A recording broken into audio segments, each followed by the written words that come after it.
How to shoot selfies with the EOS R5 and Pocketwards. Hello everybody, welcome back to another video. Hopefully you're all having amazing creative days. Today we're going to talk about how to shoot selfies with the Canon EOS R5. It's a nice quick tutorial on how to shoot selfies using Pocketwards, good old Pocketwards. Now there are different ways to shoot selfies with the camera. You can put it on a 10-second timer and wait. Or you can use the remote app, which I don't particularly like. I find the Pocketwards are the best way to shoot selfies with the camera, especially if you're using a lens like the 85. And clearly you can't really hold it at arm's length. It's got to be a little further away. So I'm going to show you how to do that. I'm also going to show you how to set up the Pocketwards. So if you're shooting photos with one camera, you're triggering a second camera and getting two angles of the same shot at the same time. So you can technically kind of be in two places at the same time. All right, and for those of you who are here watching this video for the EFS 10 to 18mm on the EOS R in 4K, that's what we're filming in right now. And pretty much all the footage in this video, except for the B-roll, is shot with that lens and camera combination. So now you know. And now, let's find those ancient Pocketwards.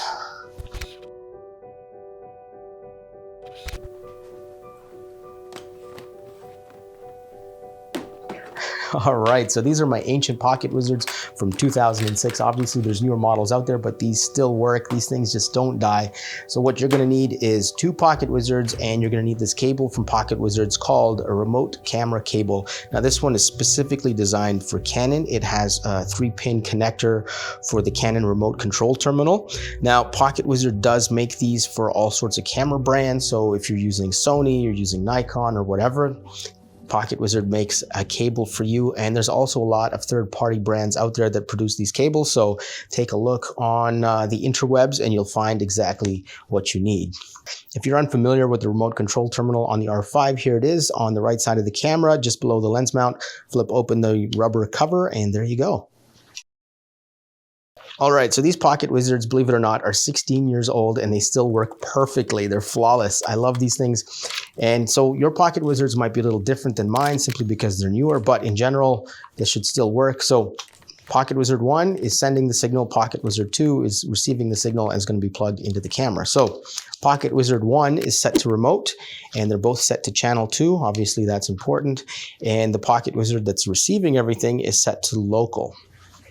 So number 1 is set to remote, number 2 is set to local. All right, now take the remote camera cable and your Pocketwards 2, and I have a camera flash input here, and I just plug the mini jack into there, and the 3-pin connector goes into the R5. On the remote camera cable, you'll see this little box and there's a switch between 0 and 1 on it. I have mine set to 0 and the camera works. I switched to 1 to test it out and it still worked. And I'll be honest with you, I bought this 16 years ago. I don't have the manual. I have no idea what this thing does. I think it's a pre-focus switch. I don't think it makes that much difference on a mirrorless camera, but maybe I'm wrong. If you know what this does, let me know in the comments down below. And if I find out, I'll put it in the video description. All right, now we're almost ready to shoot some selfies, but first we got to change some settings in the menu. First one is in the autofocus tab. Number 1, you have AF operation. Switch that to servo mode, and what that'll do is make sure that the camera is constantly focusing on something. And in this case, what we want is focus on the eyes. So put it into servo mode, then make sure eye tracking is on. Now, a lot of people don't know that you can actually turn off eye tracking by hitting the info button and it'll do subject tracking. So you want to make sure you hit the info button and make sure eye tracking is on. Ta-da! And now we are ready to shoot some selfies. All right, so we now have the remote camera cable plugged into the remote control terminal on the camera. We have both Pocketwards on, set to channel 2, and so you can kind of hide this behind your back if you want. You can get someone else to hold this cable, or you can maybe put it under your foot, under your toe, and just push it with your toe. And there you go. Selfie mode enabled on the EOS R5, and personally I find the like tactile button so much easier and more fun to push than using the phone app and that other stuff. So there you go. Now, the advantage you have with using Pocket Wizards in a situation like this is you can use longer lenses like an 85 or a 70-200 or a 300 millimeter if you want, and you get that nice compression. Now, most of the time when people shoot selfies, they're really wide. So this will give you an advantage because now you can shoot selfies of yourself with a different kind of look. You can get the telephoto compression. So all you got to do is push the button, and there you go. Now, will this setup work with, let's say, an AD400 by Godox? All right, so now we have the Godox AD400 Pro set up here. So we have the transmitter on top of the camera. We have the Pocket Wizard receiver under the camera. We have the Pocket Wizard transmitter here. Plus we have the lavalier transmitter and receiver between here and the camera. So there's a lot of interference happening, and let's see what happens. No problems. So now you can do selfies and set up your camera system. I didn't fire there that one time. All right, so there we go. We can use studio lights with this setup as well. All right, so we're filming on my phone now. I apologize for the sound quality and the video quality. It's kind of like something's happening over here. But okay, so this is the way the camera and Pocket Wizard cable and all this stuff is supposed to function. You have your main camera with a Pocket Wizard on top, and it's triggering your second Pocket Wizard, which is connected to the cable, which is connected to the second camera. Now, what I have done here too is I have the Godox trigger on here, and it's going to trigger the flash. So there we go. We're firing both cameras at the same time and the flash, which is pretty good. The only issue I found, and it doesn't make a difference if I take the Godox trigger off and on, but maybe it's because these Pocket Wizards are 16 years old, is that it's a little bit slow. So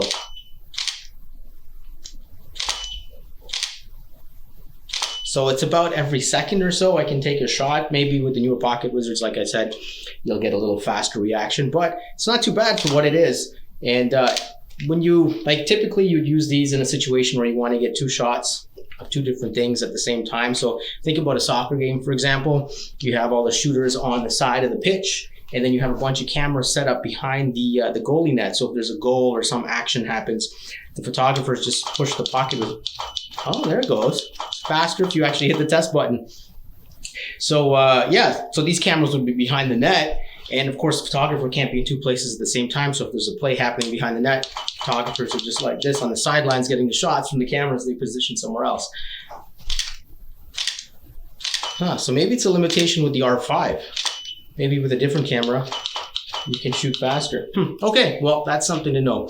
But in any case, that's the other thing you can do with this cable. So if you want to get creative in your studio and set up two different cameras in two different situations and get the same shot from two different angles, now you know how to do it.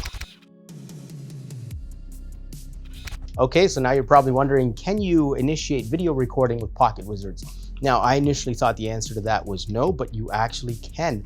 There's a setting in the menu you have to change, and what you can do is you can actually have your one transmitter hooked up to many receivers, so you can have 3 or 4 or 5, 6, whatever cameras all set up, and when you hit the test button on the one transmitter, all the cameras will start recording at the same time. So that's pretty cool.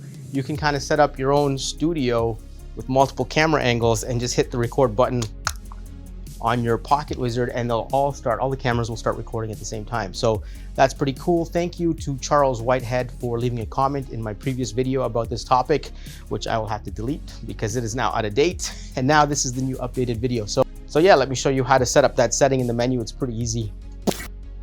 All right, so first things first, make sure you're in video mode, because if you're in photo mode, this menu option will not be present and you'll be scratching your head wondering what's going on. So switch into video mode, then go to the red tab and switch over to page number 7. Go down to shutter button function for movies, click on that. Go to fully press where it says no functions, switch that to start stop movie recording. And that is it. Now, whenever you hit the Pocket Wizard, it's going to trigger the shutter release button on the camera, which is going to start movie recording, and you're good to go. So there you go. Now you can be a one-person video studio with one button, start recording on all your cameras. You're welcome, and thank you to Charles Whitehead for that information. All right, hopefully this video inspired you to get creative with your photography and try new things. So you're welcome. Hopefully you enjoyed that. Leave some comments down below. Let me know what you think. Okay, and before I go, did you know that you can save your custom settings on your EOS R5 to a memory card? And not only that, but you can save multiple settings. So you can have settings for weddings, settings for studio photography, settings for landscape, and you can set all those onto a memory card and recall them onto your camera whenever you want. If you want to learn more, check out that video. And with that being said, this video is over. Peace out. Thanks for watching. I'll see you guys in the next one.